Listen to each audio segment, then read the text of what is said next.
President Bola Tinubu held a closed-door meeting with key political actors from Rivers State in a move to resolve the prolonged crisis rocking the state.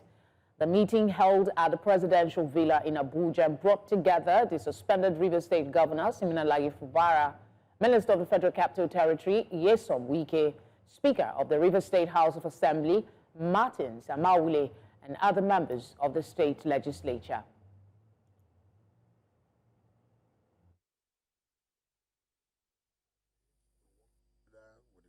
And the governor also agreed to work together with all of us who are members of the same political family.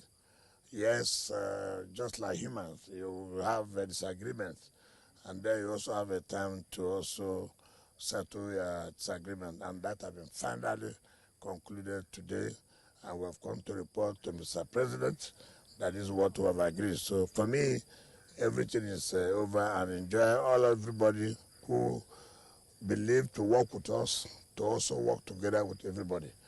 That there's no more acrimony, there's nothing to say we are disagreeing. We have all agreed on everything. So we thank God. For me, it's a day we have to thank Almighty God. For me, it's very important that this day has come to be. What we need for the progress of Rivers State is peace. And by the special grace of God this night, with the help of Mr. President and the agreement of the leaders of the states, rural leader, peace has returned in Rivers State. We'll do everything within our power to make sure that we sustain it this time around. Professor Iyalla Peterside is a policy analyst. He joins me now from Philadelphia to share his perspective on the new development. Thank you very much for being here tonight. Beyond the flowery words from the meeting and what we saw now, we're yet to get the, the content of that agreement. But the cable claims an exclusive with the information that the agreement is at a cost to Fubara, who is giving up significant political powers in exchange for political survival. It does also look like, from what the cable exclusively reported, that it's a transient survival at best, and that Wike got all he wanted. What are your thoughts? I think that it's simplistic to say that peace at all costs is worth it. The absence of war does not necessarily indicate the presence of peace. As a Rivers citizen and a patriot, I am obviously pleased that peace has been arranged. The details, of course, is what we are waiting for. The devil is in the details. I think that there are two issues here for me. And the first is, was there a principle involved in the initial rancor between the governor and the erstwhile governor, or was this just politics and economics? If there were principles involved, then what are those principles and were they maintained? It's important that the interest of Rivers people be protected. And I expect from the governor in the nearest future a broadcast detailing the details and why he took the steps he took and for whose interest. Because the bottom line is that people made sacrifices, people supported him, people of Rivers State, after what he told us, believed that there were issues that was against the interests of the state, and that was what he stood for. And I hope that in the negotiations that led to this peace, he did not sell the ban with the horse. And I think that as we move forward, we will have the ability to judge based on those details. Again, they are politicians, or they are political interests. However, as I always tell people, you got to put the main thing as the main thing, and the main thing is the interest of Rivers State. And I hope that none of these negotiations or compromises have compromised the interest of Rivers State. But what would be the real interest of Rivers State in this matter? Because I see you are cautiously moving away from, you know, the presentation by the cable as to some of the conditions. One of them was that Fubara might not be allowed to come for a re-election if he finishes his tenure.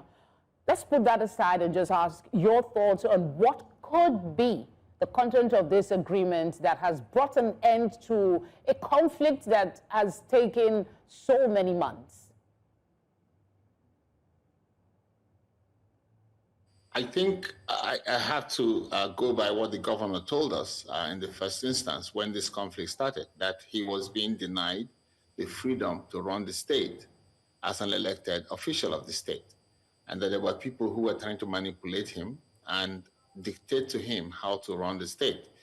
And he only asked that he be given a free hand to run the state according to his mandate. And a lot of people supported him based on their grounds.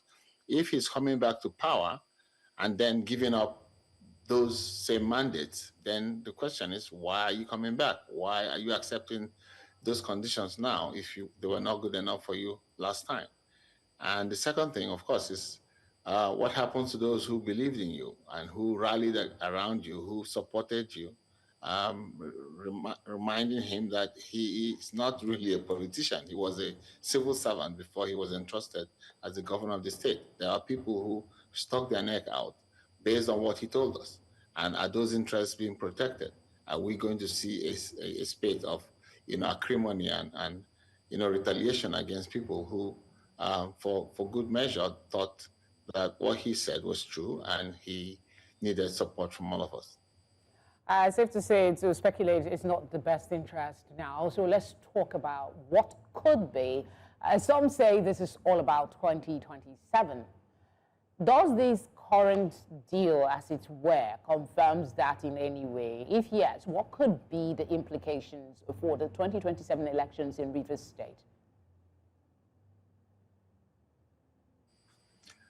I don't want to be provocative, but it's been clear from the very beginning that there were political interests in the emergency declaration of Rivers State and in the handling, both by the administrator and the president, and I must say by the Congress of the emergency declaration in Rivers State. And if that is the case, and the only thing that was driving this was politics, then it's unfortunate. Unfortunate for our country, unfortunate for our constitution, not just Rivers State, because if anybody can do this to Rivers State, they can do it to any other state. I don't think that politics should be the overriding issue here. It should be, one, the maintenance of our constitution, two, the interests of the state.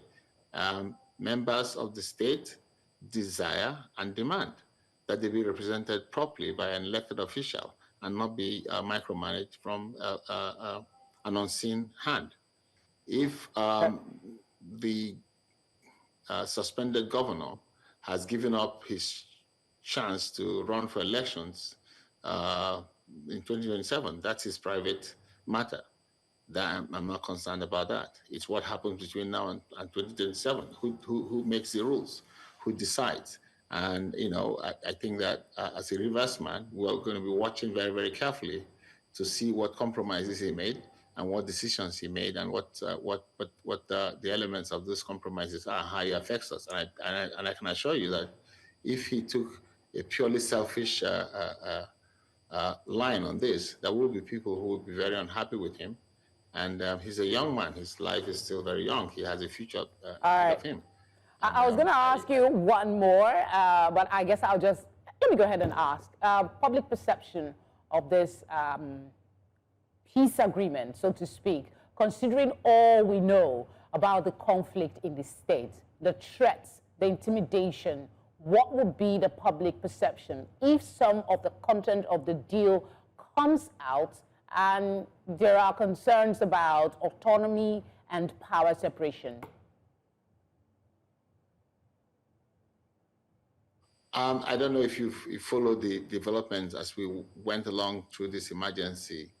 Utterances have been made by both the suspended governor and a few people, and the fervor of support from Rivers people has dwindled quite a bit because we were not quite sure how things were going, and some statements attributed to the governor has not buffered our confidence that, the support we gave him has been reciprocated. It's important to note, and I need to point this out, that most of the people from Rivers State who were supporting the governor were not supporting him against Wike. They were supporting the principle behind what we thought he was fighting for. And that principle is that Rivers State belongs to Rivers people. It's a government of the people, by the people, for the people, and not for politicians, and not for hangers-on, not for godfathers. And so I hope he hasn't given that up. Professor Peterside, thank you so much for your time.